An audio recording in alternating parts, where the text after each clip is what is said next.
Hey, thanks for coming. Welcome to the Love Shack.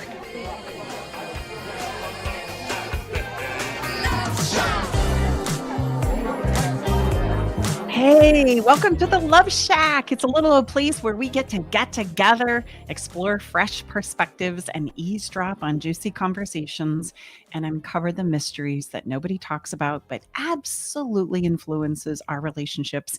If you are struggling with your special someone, this show is dedicated to helping couples rescue their relationships. I'm Stacey Bartley, and I'm here with my co-host and lover, Tom.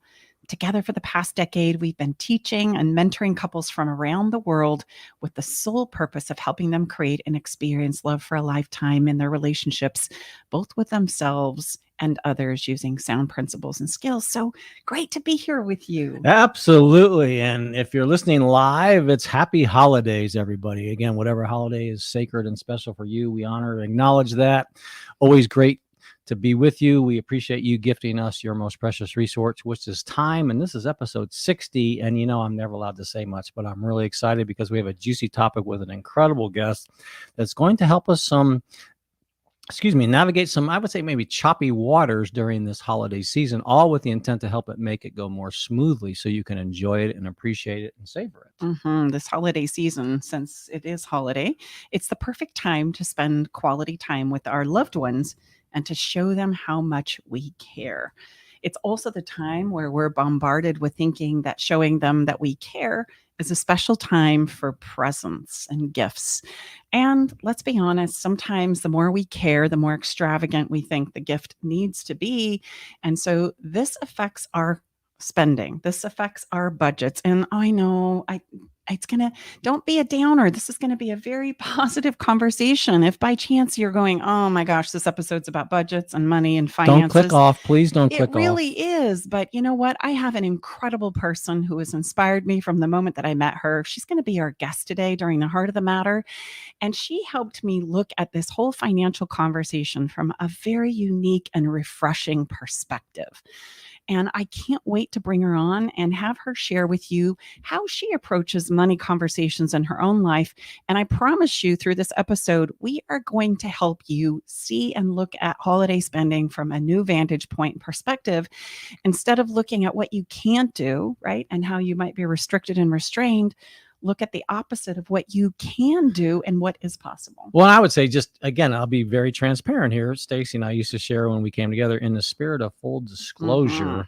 When I hear holiday, I think, oh, gracious, man, there's going to be a hit on the old checking account. That's because we have a lot of moving parts, a lot of beans in our family, which we love and appreciate. And so that, to be honest with you, that's like, oh, good gracious. I mean, that's just more of how we are already choose to contribute and support our incredible family. Well, then it's a good time to discuss how it is to have a happy, stress-free holiday season without breaking the bank. That's not an oxymoron. No, happy, absolutely. Stress-free holiday season. Say that fast 5 times. Well, I just think that maybe what we need to do is let Amy come on here in a minute, Okay. and she's going to tell us how to get started. And I don't know, babe, maybe it'll help you and I too with our 8 kids, in-laws, 13 grandkids, and wonderful people and friends in our lives.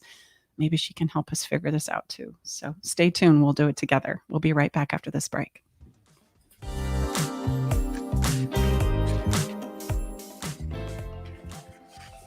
I met Stacey and Tom about 2 years ago. I was at a point in my relationship where I was ready to file for divorce. Not that I wanted to, but I just felt hopeless and helpless. I'd been through other counseling and coaching and didn't find any success. With Stacey and Tom's methods, I was able to eliminate insecurities, set boundaries, plant my flag, eliminate rabbit holing. I was separated from my wife for a year, and I have since moved back home for the last 6 months now. I still refer back to a lot of the teaching that Stacey and Tom provided, and it's helped me. It's well worth it. Learn the simple 3-step system to rescue your struggling relationship by registering for Stacey's brand new free workshop. Reserve your seat by going to staceybartley.com/workshop. Hi, I'm Nathan Mum, host of Tech Time Radio with Nathan Mum on KKNW. Tech Time Radio's live show is Saturday from 4 to 6 p.m. And you can always check us on the web at techtimeradio.com. Our segmented stylized radio gives you the breaking news before it hits mainstream media. Join myself and Mike Corday as we'll make you laugh. That's good. So, Hooked on Phonics worked for you, didn't it? It did, just a little bit. And learning something new in technology. Join us Saturdays 4 to 6 p.m. and Thursdays from 6 to 7 a.m. The technology show for the everyday common person. Are you ready to venture off the beaten path, expand your mind, raise your consciousness, and open your heart? Allow me to entice you with interviews with amazing souls from around the world. Indulge in history, mystery, science, and spirituality. There's weekly skin tips, live esoteric readings, and answers to life's burning questions. So come join me, Sakura, your host, intuitive medium and spiritual hypnotherapist, each Wednesday at 2 to 3 p.m. right here on KKNW for Love from the Hip. Organic, free range, and fresh daily. Alternative Talk 1150. Hey, welcome back. Oh, I just jumped in. My wife stole my thunder, ladies and gentlemen. I have very few opportunities to shine, and usually after the break, that's where I say, welcome back. Thanks to everyone for spending time with us. This is episode 60. I am blessed and grateful to say episode 60. We have an incredible team behind us. One of them is Eric Ryder. He's our sound engineer extraordinaire. So without further ado, let's get to the heart of the matter and a happy holiday season without stress. Please Amy sign Scott. me up. Yes, Amy Scott is going to be our incredible guest. She's a certified professional financial coach who believes it's not about how much money that we have. She experiences most people thinking about their money as having to be a gatekeeper. And I would confess that that is very much where we kind of approach that conversation with money as well, right, babe? Yes. And we have to let go of what it is we really want to be financially well. But really adopting the right money strategies makes what we truly want possible, so says Amy. So it's not about how much money you have, it's about how do you utilize what you have. And this is such a refreshing perspective when I met Amy, and I'm so excited to share her with all of you, especially during this holiday season where the conversations and topics of money we know within our clients and within our body of work can bring up a tremendous amount of difficulty. Talk about difficult conversations. They're around, should we throw the party this year or not? How much money are we going to spend? And that's if they happen at all. Most of these conversations don't happen because we're too afraid to bring them up. And so inevitably we end up thousands of dollars in debt time we hit January 1st. So Amy, welcome to the show. It is so great to have you here with us. I have been so excited and delighted for this conversation because I think it can help so many of our listeners and certainly Tom and I in our own financial picture and conversation.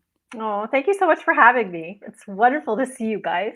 Yeah, you as well. So let's just dive into the holiday spending, right? I'm going to give you a scenario here, and I want to hear how you feel like we would perhaps approach it, right? I'll help with the conversation and communication tips. This is the benefit of doing it together. And you can give us some of the concrete financial advice that you are so incredibly epic at doing and facilitating for your own clients. So how about we have a couple and they want to throw a holiday party?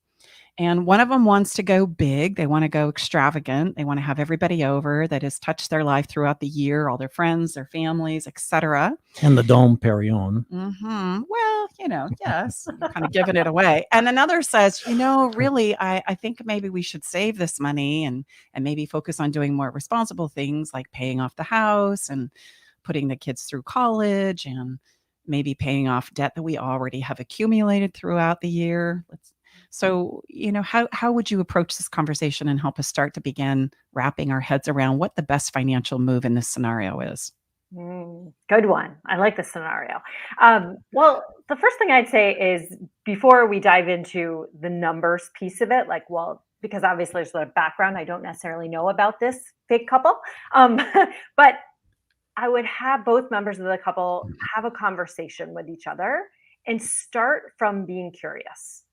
So I think so often that's the piece missing around finances is that we assume we know why the other person wants to do what they want to do, but start with that curiosity. For example, why is it that you want to host that party? Why is that important to you? What do you want to get out of that, for example? when we start with that curiosity, the other person actually feels like they're heard and listened to, as opposed to just this wall of no, we can't do that.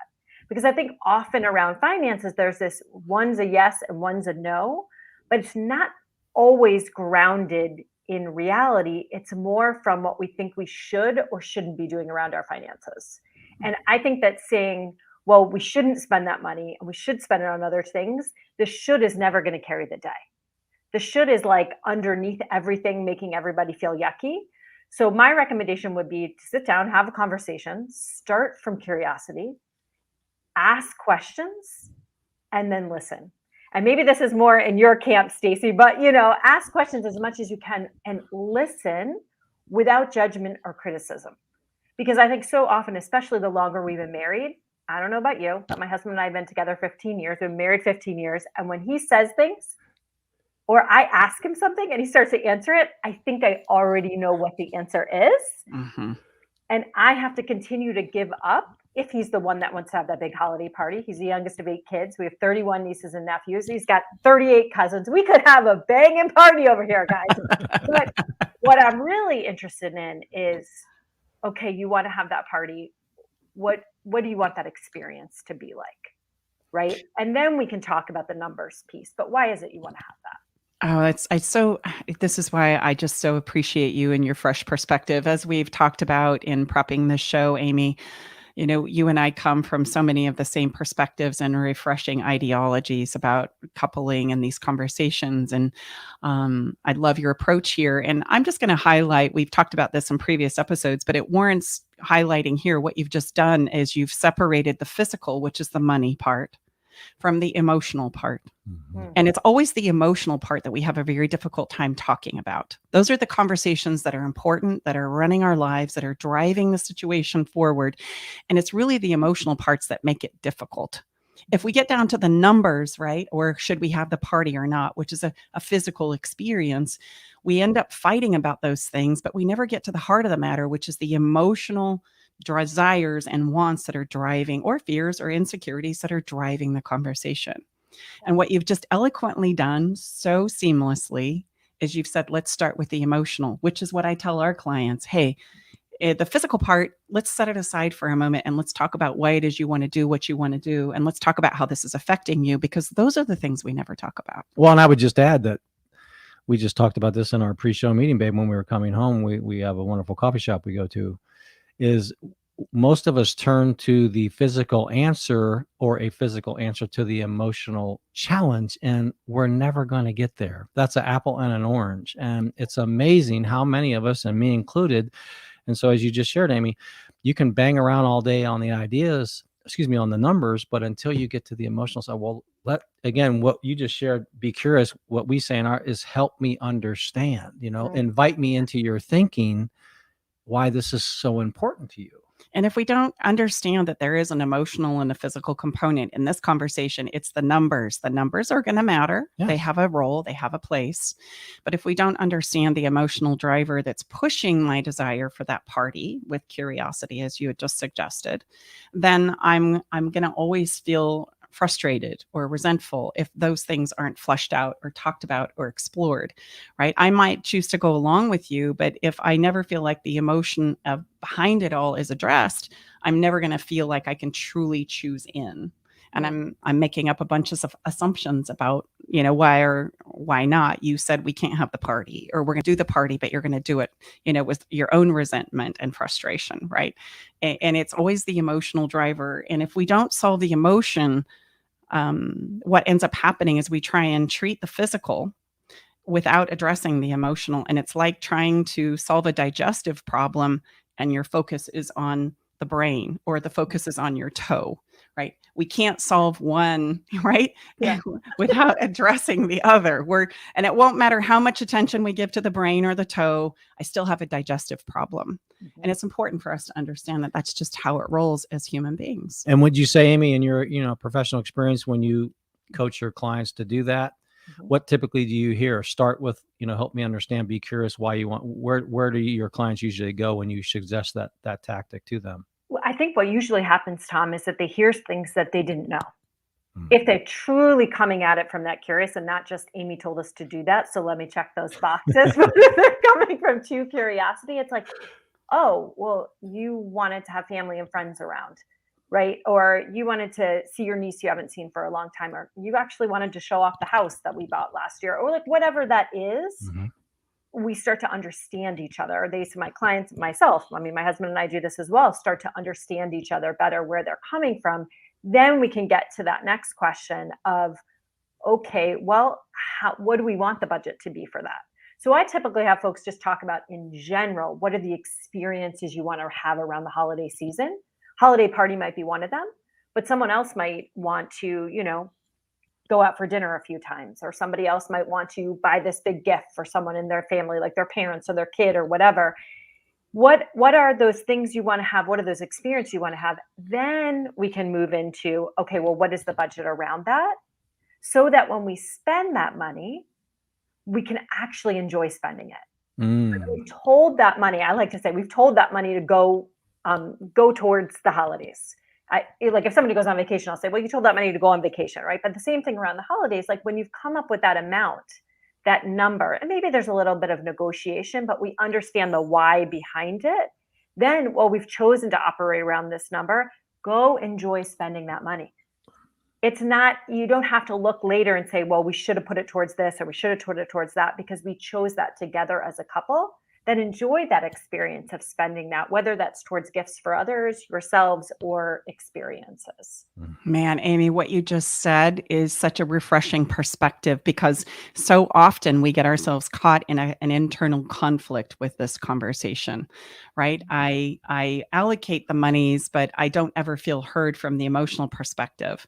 And so then I'm constantly, what I call riding the rail. I'm saying we're going to spend it, but I'm constantly saying we should have done this over here. We should have done, and that can last not only days and weeks, but like lifetimes. Oh, you remember back in, 1978 when we should have done this instead of that.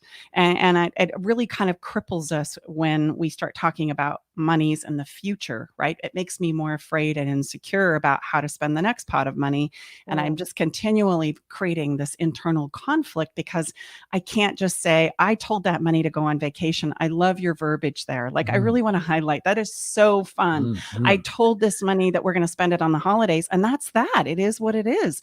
And that's the way it's going to be. And we've been in unison and agreement about that, because we've shared the piece of curiosity and what it is we truly want to experience through the holidays. I mean, that's huge. No, I mean, just what that's done to my, inner, just having you share that, Amy, is like, oh my gosh. So, because I think regret comes from this conflict within ourselves, right? I mean, so if we can be on the same page, understand the emotional side, like, oh my gosh, I mean, because I think regret comes, if you read the stories at the end of life, it comes from not, having the conversations, not taking the time, so the true savoring, because life, not to be cliche, but it's true, is so fleeting and so fast. So no, that's a nugget, ladies and gentlemen. You want to re-listen to that as well as myself many times. And I think it's easier too, once you've decided that, if there is, because you mentioned this earlier, Stacey, like, oh, well, we'll come to January and all of a sudden January 19th comes in and we have this credit card bill,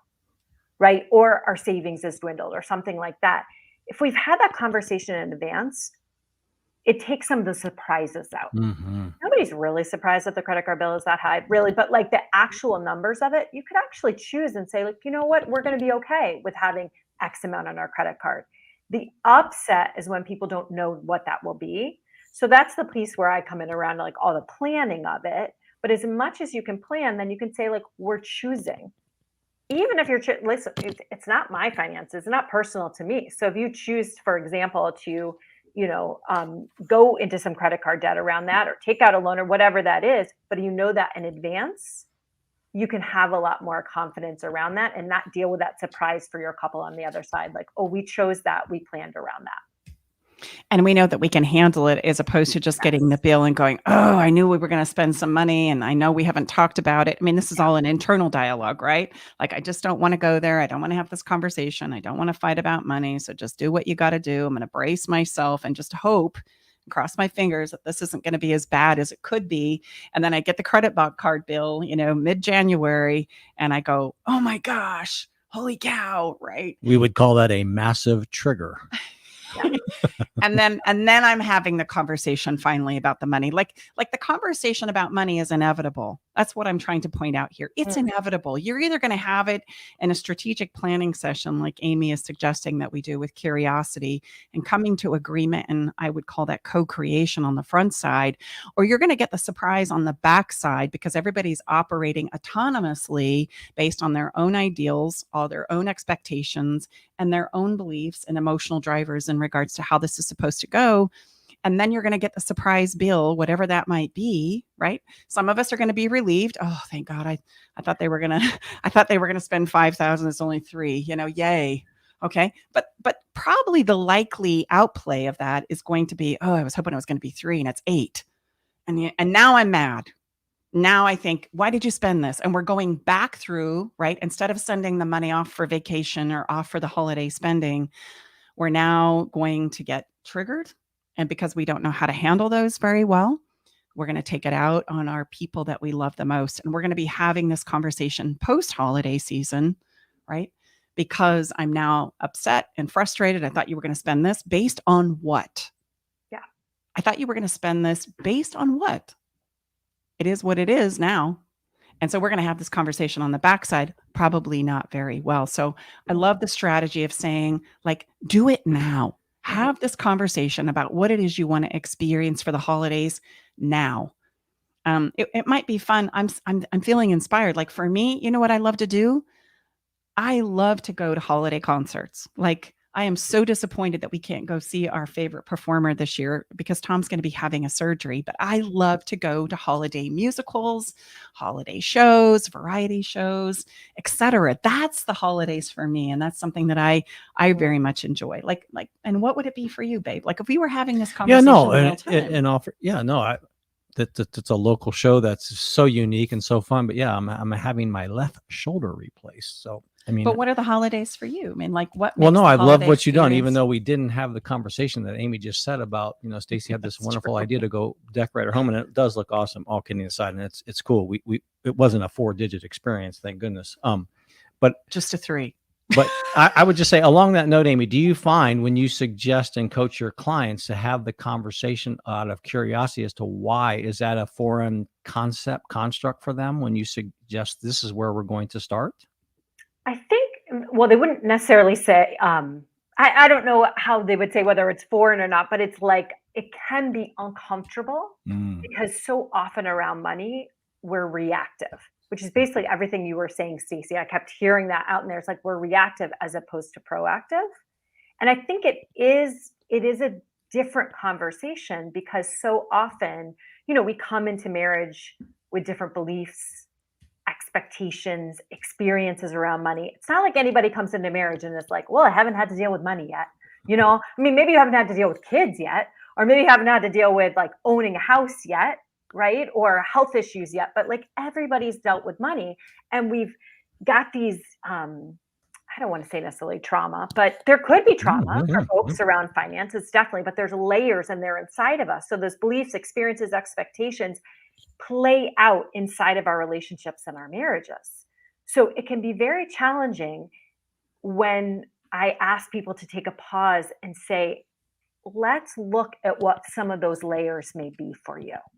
Because you're not coming at this, and it's not necessarily foreign to people. They know there's something there. They will start to explore, well, this is how my parents dealt with money, or my siblings, or my friends, or my colleagues, or whatever. But they start to see, wow, those are 2 really different ways. That's why you always like using a credit card, right? You like getting those points, that cash back, not you, Tom, but just one in general, right? The points, the cash back, and the other person's like, no, I like using cash. That's what always has worked for me. And that piece can cause conflict inside of a relationship. The other piece is if one person is really committed to paying off debt, for example, whereas the other person's like, yeah, I'm okay with carrying that debt, but I want to make sure we're putting the full amount towards retirement. And then the big piece is like, if you have somebody who's really interested in tracking the numbers, spreadsheets are their love language, right? And they're managing the money coming in and out. The other person isn't necessarily having their heads in those numbers. In fact, they'd rather not even open up the bank account, but they're still spending money. And in some marriages, they're the person spending the bulk of day-to-day spending because they just happen to be the person who's doing the grocery shopping or picking up stuff with the kids or whatever. Both of them are doing the best that they can. That's the piece I really want to say with the couples that I work with. They come to me saying, I'm doing the best that I can. And I acknowledge them to say, you both are. You just can't see the full picture, right? You're both kind of operating in your own silos around that. So I think people know that those layers are there. They're just not really sure how to extract those and move forward and not have that conflict, overspending, or resentment. They are looking for a way to get out.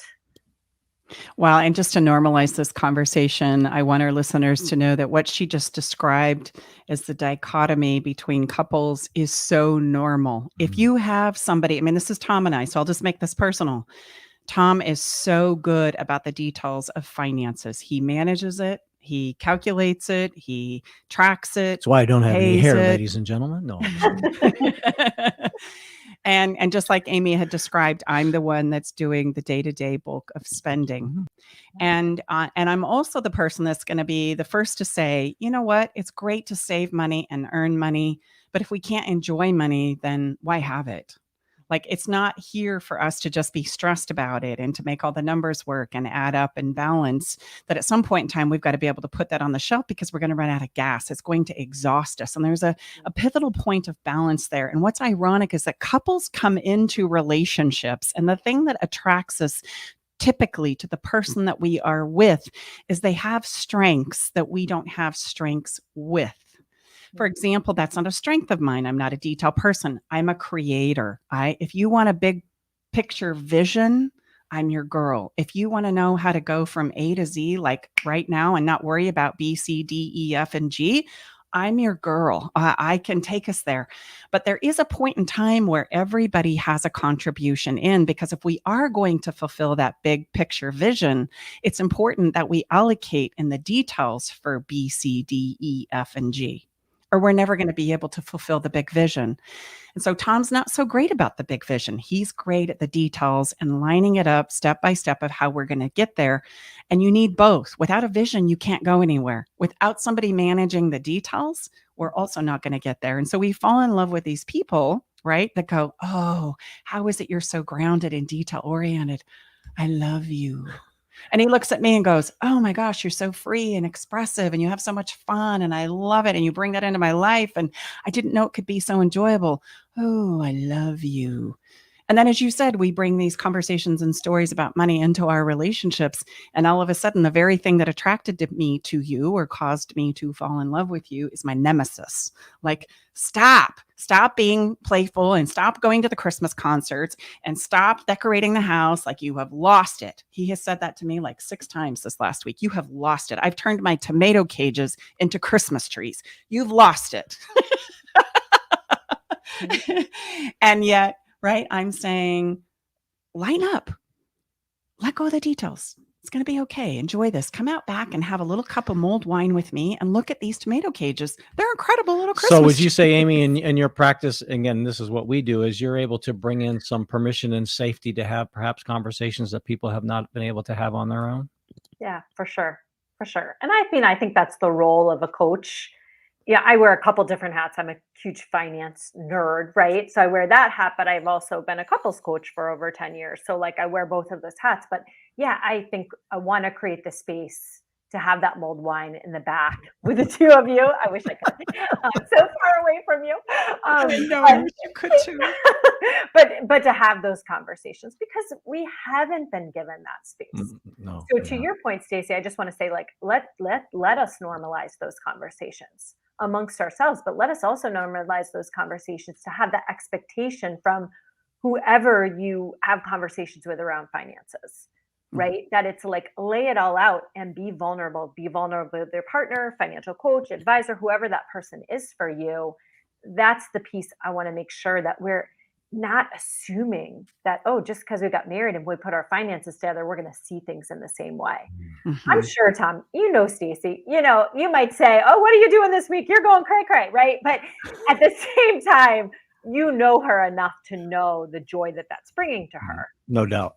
Right. No doubt. Where it becomes an issue with the folks that I work with, and I don't know about your finances, obviously, but with the folks that I work with, something has come to a head.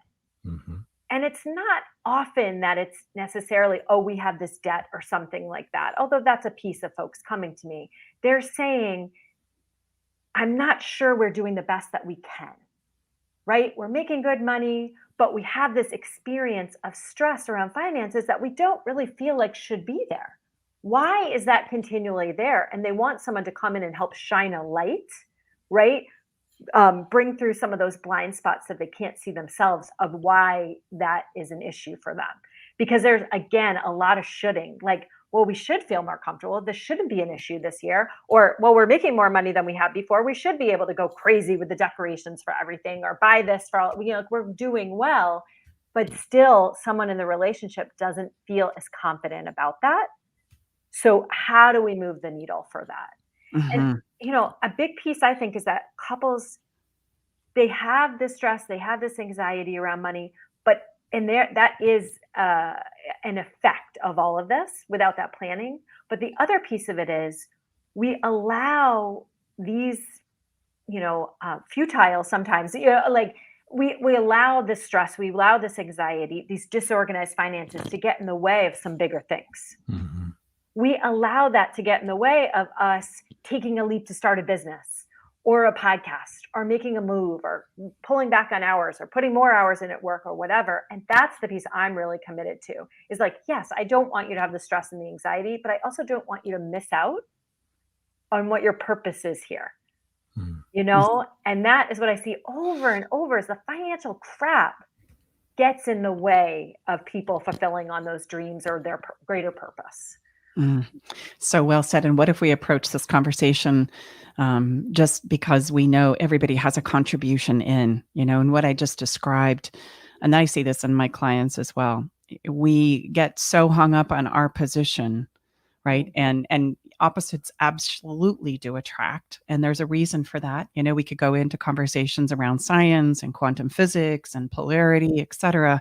But there's a reason why we attract to us what it is that we want to learn and become or develop or know that there's an insignificant place of lack of skill, shall we say, or lack of understanding or knowing. And so we are going to choose the person in the room that we feel would be the best person to help me grow into the next evolution of who I am, even if that sometimes is highlighting the challenges that I bring to the table.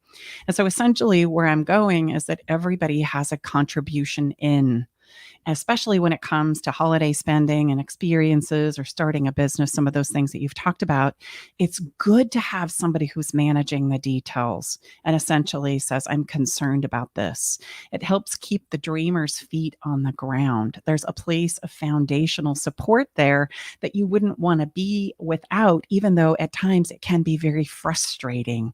There's somebody who's pointing to the details of saying, hey, I'm not comfortable with this. We need to talk about this. And the other person is saying, let it go. Let's take that trip. Let's buy that extravagant present or host that party. And yet there's such value when we can sit back and, as you had suggested in the very beginning, be curious about what the emotional drivers are. That's the place where everybody can contribute in. Right? Because everybody does intrinsically, intuitively have a contribution in. So essentially in these conversations, everybody's right. Instead of trying to decide who's right and who's wrong, everybody's right. So taking our listeners on the journey. Okay, Amy. So we're having this conversation. We're being curious. We're asking, we're asking our partner, our spouse, our husband, okay, you want to have this party. They've had this. And so now how do we get to the numbers? Then where do we go after that? We've had this conversation. Perhaps we've never had one of these before. Sure. So everyone is feeling hurt. We always say, you're after three things. You want to know you matter, appreciated, and and that your opinion matters, right? That's really all of us are asking for in some unique way. So we're feeling good in those areas. So where do we go next with your mastery? Well, may we add, we are willing to let go of a lot of things once we feel those three things. Like you could be really like digging your heels on the ground, but once I feel like I've experienced being heard, feeling like I matter, right, and that I'm appreciated for what it is I am doing my best at, It's amazing what I can finally go, oh, that doesn't matter. Nope, take that. Nope, don't care.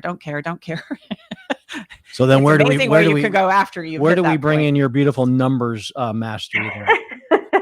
So that really is the crux of the matter, is feeling heard in that way. Because when we are, to your point, Stacey, some of the things fall away. Mm-hmm. Some of the quote unquote need for, and I'm not against the decorations, the experiences, the travel, all that, but some of the need for that, or even the desire for that, falls away. There's things that we will let go of that we won't necessarily bring to the table because we're feeling heard, we're feeling important, we're feeling that we matter. So that, I mean, if from a numbers perspective, that takes more items off the table and saves you more money. Like, really? You want to save money? Be curious, ask questions, and listen, and make sure your partner feels heard and appreciated. That's your cost-saving tip for today. You're welcome. Ladies and gentlemen, that's called fairy dust. You want to make sure you understand how to use it. And that concludes our show for today, ladies and gentlemen. We'll see you next week. No, just kidding. I mean, that is the piece around it. And then to say, like, okay, how much do we want to spend for this holiday season? I say come up with a budget. Come up with a budget for the month of December, because it is a very special month, no matter what those holidays are that you celebrate, especially, you know, if you work a job. My husband's a high school teacher. He and my boys are going to be off for 16 days. Okay. I'm just telling you, half of the month, my children and husband will be home. Okay. They're not here now. They will be home. But my point is, we're going to spend a lot more money just by virtue of them being home. Right. So that's part of it as well. It's not just the gifts. It's not just the time with family. It's not just a little travel that we'll do here or there. It's that time at home. So deciding on what's a number that we feel good about. And I'm really big around requests. So making a request of, hey, I'd like to do this. And the answer from the spouse is yes, no, or a counter offer, right? I'd like to go away for the weekend and spend $600, at Hershey Park or something like that, which is near us. Are you aligned with that? Are you not aligned with it? Or do you have a counter offer around that? Then we come up with a number. Now we can plan around that number. But here's the big piece around the number, Tom. It's knowing, and this is the piece that I feel like people miss a lot around finances, is they budget in 1 month increments. So they're like, okay, this is what we're going to make for the month. This is what we're going to spend, and we're going to be over or under. We're okay. We're not okay. Whatever. You can't do that for the holiday. You can't do that for any month, but don't do that for the holiday season as well. You need to see the impact of the choices you're making today, including the holidays, on those things you want for the future. So just to use the example of Stacey, when you're saying before, just spending this money, like, for example, let's make it easy and say she wants to visit family next April. You're the numbers guy. You're running all of that. If she's off spending thousands of dollars for the holidays, you know that trip in April, I'm making this up, to visit family in Colorado isn't going to be possible. It won't be on the table anymore. She may not be able to see that connection. That's the piece I really work with my couples, is moving out of budgeting, managing money in these 1 month increments to, listen, you say you want this. What's most important to you? Here's the impact of the choices you're making today on those things you want further down the road, for example, right? And owning all of that. So that's the piece I'd have couples come up with. What are those experiences that are important to you? Come up with a budget, and then spend that money and enjoy spending it, but also be able to see, if we make these choices now, there will be things that we will or won't be able to do in the future. What's more important? That's opportunity cost in numbers language. Well, and Amy, okay, so that's wonderful. And tell us how, because, from the numbers, not girl, that sounds overwhelming. Like, how in the world do I keep track of the day and knowing and keeping track of how that's going to affect my future? I would say, as the devil's advocate here, I want it all. I don't want to have to sacrifice my trip in April, and I want to spend for the holidays. So how do we help people kind of start embracing what it is you so eloquently laid out? Because if that were the case, right? If that were the case, if we could truly get to a place where we're seeing how our day-to-day spending today affects ultimately what it is we want in the future, then that will inevitably solve the financial stress and anxiety that we all carry around money, right? And as a result of that, I'll be the first to admit that budgeting, you say that word and I immediately wilt. Yeah. Right. I immediately go, oh, here we go. It's going to tell me all the things I can't do instead of all the things I can do. Which brings me to a wonderful saying that you have, which says, when you adopt the right money strategies, it makes what you truly want possible. And I think that is such a mind bender even for me. So tell us how we get there. Yeah. So I will say one of the things that I do when I work with couples is I use a unique budgeting system that I've come up with over the years. I've been at this 8 years now. So I deal with couples where one person really wants to look at the numbers and the other one doesn't want to look at anything. I also deal with couples, honestly, where neither person wants to look at the numbers, right? So that's fine. And sometimes both people, that's pretty rare that both people want to. It's usually one person more into that than the other, and coming to the conversation. Let's just use Tom as an example and being like, see, Stacey, can't you see it? It's all laid out here. Can't you see how we think the other person should be able to see that.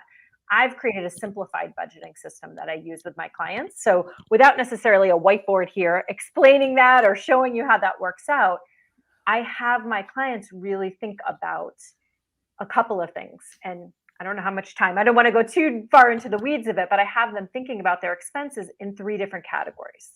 One is recurring expenses. So recurring expenses are like your mortgage, your cell phone payment, your car bill, same amount, same date of the month, every month, right? You know how much it's going to be, you know when it's due. Typically, those kind of expenses carry less stress with them. Mm-hmm. Even though your mortgage might be your biggest payment, or for some families now, honestly, tuition is their biggest payment, mm-hmm.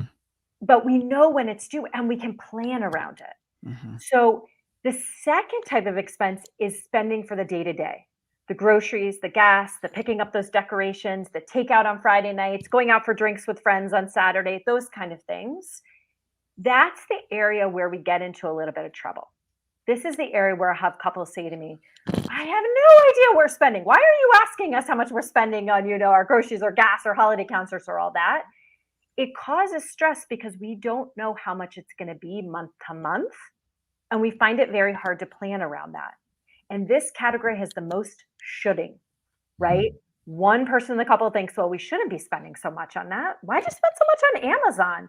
Or, the other person, well, this is how much things should be as compared to how much they were before. There's a lot of upset in that area. So one of my biggest suggestions, take-home tip for folks, is to turn your day-to-day spending into a fixed expense, just like a recurring bill. So the way I suggest to do that is you have your bill account where all your bills, your mortgage, your cell phone, whatever being paid out of. But a lot of times folks are using that account for their day-to-day spending or to pay credit card bills for their day-to-day spending. My suggestion is set up a second checking account and call it a spending account. And then every month or twice a month, on the 1st and the 15th, or if you're paid every 2 weeks, do it every 2 weeks, transfer a set amount of money to that second checking account, that spending account, and only use that for your day-to-day spending. The planner and the couple will be thrilled because they'll know, all right, every 2 weeks, $1,000 goes towards that spending account, and we just swipe from there. It's not ransacking the bill account and taking away from the planner who's like, this month we're going to save $600, or this will go towards our vacation, or we'll pay off debt. And then every month they get to the end of the month and they're like, Stacey, why do we only have $5 left in this account, for example? You create a plan around that money, and then both people just use that spending account for that. It makes it so much easier to plan going forward. You could do the same kind of thing with your holiday spending. If you have that account, you could transfer that set amount of money over there. So it's not coming out of the bill account, not ransacking. Are we going to have enough to pay those bills? Will we be able? Nope, it's all over here operating on its own. That is a game-changing step I've not had that not change the situation for any couple that I work with, because it brings clarity. And I will just say that even though some of the biggest issues I see couples deal with, in and out of debt, overspending, inability to save the way that they want to save, all of those I think are symptoms of a real problem. And the real problem is that we can't see our money clearly. So that step around the spending account is really a way to start to be able to see that day-to-day spending together much more clearly. And so if we were to implement what it is you were saying in regards to not just doing the monthly budget, but to do this budgeting idea of spending, do you recommend we do that on a more weekly basis and then we transfer the money into that spending account? Well, I was, and Give I me would some just, excuse me, clarity I would on just say, so as we start to land this, heart of the matter is, so for the holiday portion, so say for December, you would say, come to that agreement on the numbers and then add that to that account as well. Absolutely. You could definitely do that. And if you don't have it already set up, it's not that hard to set up a second checking account, but say you don't already have that set up, Tom, then you could just come up with whatever that number is. And, if you're going to use your credit card, spend that amount, track some of that. The person in the couple who's more into the tracking can do that. But ideally, you would move that amount over to your spending account and just spend from there. And as far as the weekly or bi-weekly, play around. I always say we're not looking for perfection here. If you can move the needle 50%, 75%, and then reassess a few months down the road, you're way ahead of where you were to begin with. So it's not linear, it's transformational. If you put this foundation in place, then you will be amazed at where you are 6 months from now. Oh, that's so cool. And it so fits into our principles where we figure this out as we go. And the worst thing that we can do is not take a step in a direction that we feel inspired to take, because from there, we're going to refine it and get better at it as we go. We're not going to figure it out before we go. So Amy, tell us where people can connect more with you, learn more about your work and the incredible gift that you are to so many couples who are trying to wrap their heads around this financial piece that, quite frankly, is a really big deal in most relationships. It is a big deal. I think so too. The best place to find me is on my website, which is just Amy Scott Coaching. And I've got a couple things on there. One is a free resource that's 3 steps to up-level your budget.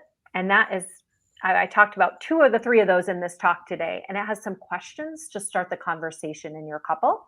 So that can be a really helpful resource. And I also lead free monthly budgeting workshops online. So people can find out about that on my website.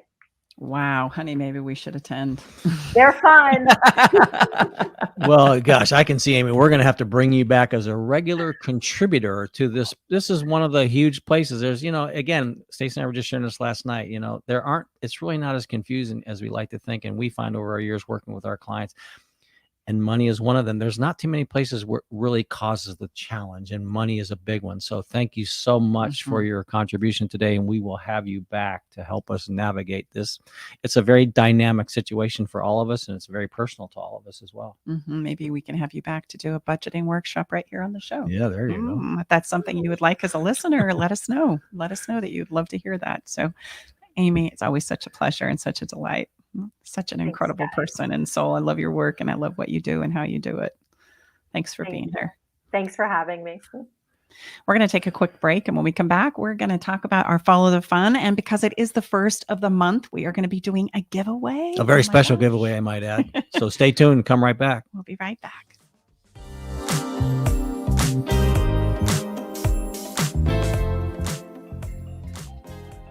I met Stacey and Tom about 2 years ago. I was at a point in my relationship where I was ready to file for divorce. Not that I wanted to, but I just felt hopeless and helpless. I'd been through other counseling and coaching and didn't find any success. With Stacey and Tom's methods, I was able to eliminate insecurities, set boundaries, plant my flag, eliminate rabbit holing. I was separated from my wife for a year, and I have since moved back home for the last 6 months now. I still refer back to a lot of the teaching that Stacey and Tom provided, and it's helped me. It's well worth it. Learn the simple 3-step system to rescue your struggling relationship by registering for Stacey's brand new free workshop. Reserve your seat by going to staceybartley.com/workshop. On the path to good health and well-being, Alternative Talk 1150 is the station for you. Welcome back, everyone. We're going to jump right into our Follow the Fun. Thank you so much to Amy Scott and her awesome advice about how to navigate this very, very stressful time for some of us in the holidays, if you will. And we have a really fun, this is the first show of every month. We have a giveaway, and we have a really cool giveaway, I think. Well, one of them is our cards. We have some conversation cards that are great for the holidays. We call them conversation cards for connection. Yes. And so we're just going to pull one really quickly here and show you how they work. I'm just going to randomly pull one out of the deck, and we're going to give one of these away today in our giveaway, along with Sherry Ballou's book, Say It Now. And she's going to be a guest on our show Next next week. Yes. This is the reason why we're bringing it up today and giving it away as part of a bundle with our cards and the book is she has incredible gift ideas to be able to give the people that we love and care about the most a gift that lasts without breaking the bank. So it's very applicable to our conversation today around budgeting. You know, it's not so much what we spend, but how we spend it. And Sherry's going to give us some incredible holiday gift ideas about how to say how you really feel about this person and to make it a memorable moment. And that's going to be incredible. So she has a whole book about that we're going to give away today with our cards. But just to quickly, like, okay, honey, pick a card, any card.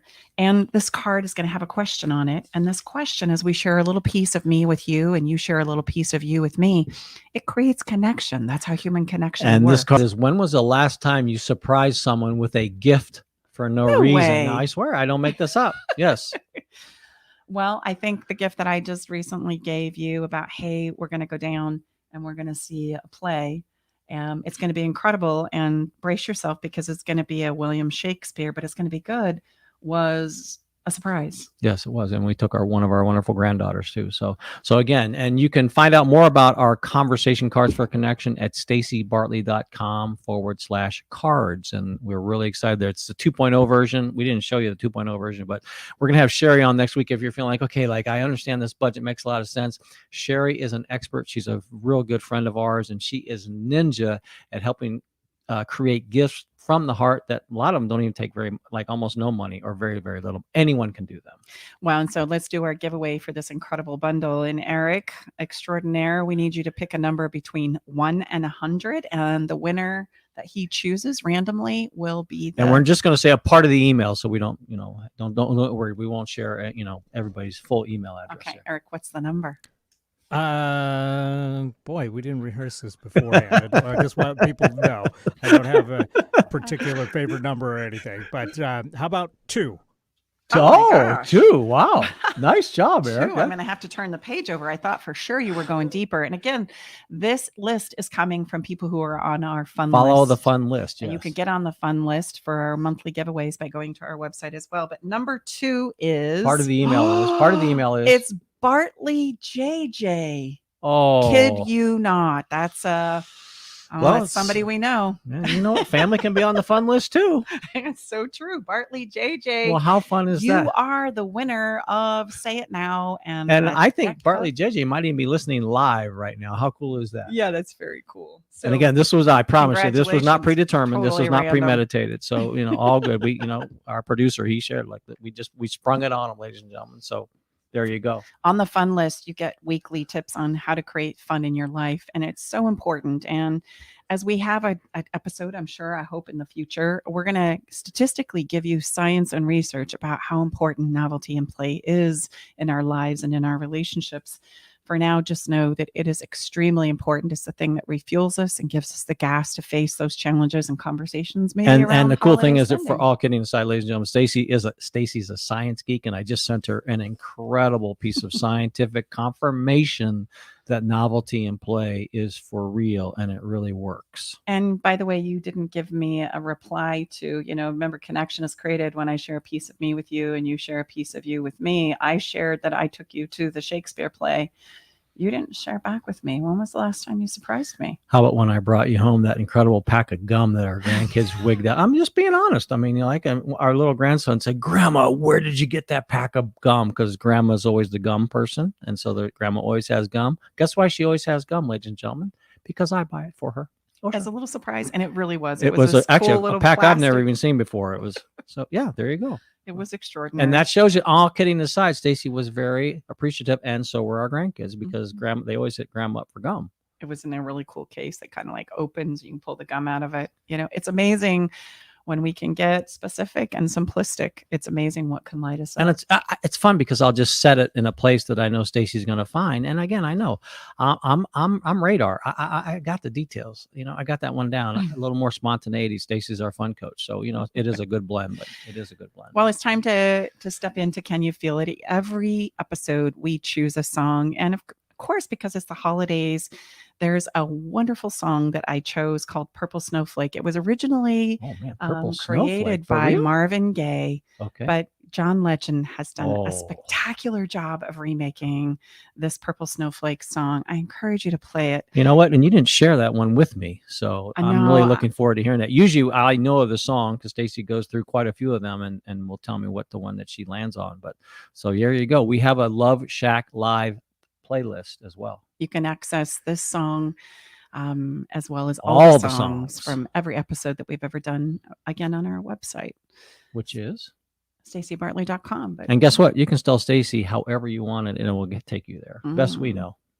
So check out this week's song. Help us share this podcast if you found value today. It's been so great to be here with you. We love doing this for you. If you have a conversation that you would like us to have, a question, a difficulty that you're going through, don't hesitate to reach out to us and send us a little message. We're here to have the conversations that matter most to you. We want to give a shout out and a special thank you to Amy Scott for being here with us.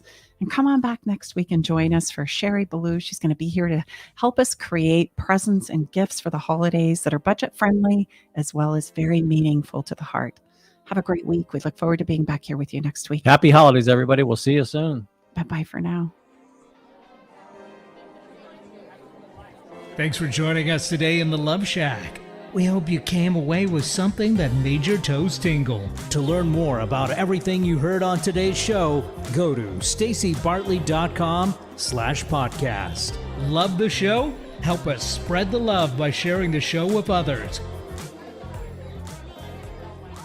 Okay, everybody, time to go. We got to close the doors to the Love Shack for this week. You don't have to go home, but you can't stay here. Come back next week, though, and join us for another edition of Love Shack Live with Tom and Stacy Bartley. The views